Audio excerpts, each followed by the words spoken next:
But so, and football's opened you up. One thing, the great thing about football is it opens you up to different cultures and different players. And I remember one of my first trips away.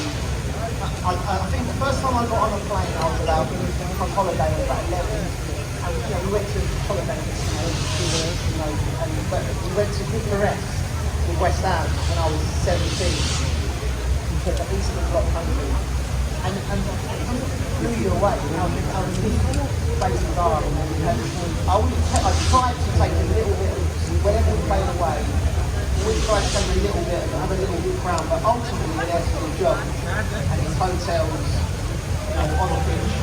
But I did try and have a look around, and so my first memory was going to Bucharest and seeing that in the late 90s. And we went all over. And what was great about the travelling, not so much the players who don't enjoy it, but my parents got to see the whole world.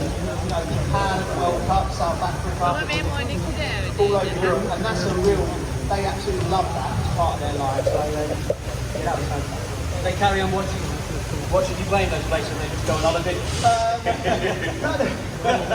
They frown, my mum would like to walk around, my dad would tend to find an Irish bar somewhere. Had a great time, and friends and brothers and sisters and colleagues. And that's a beautiful day in London.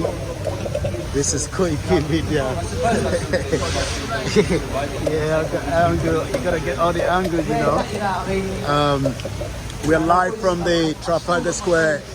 It's the Champions League London final, and this is exactly what we look forward to when we talk about our own independent Yoruba country, where football can be brought into our own territory, and we can have many people traveling to witness that as well.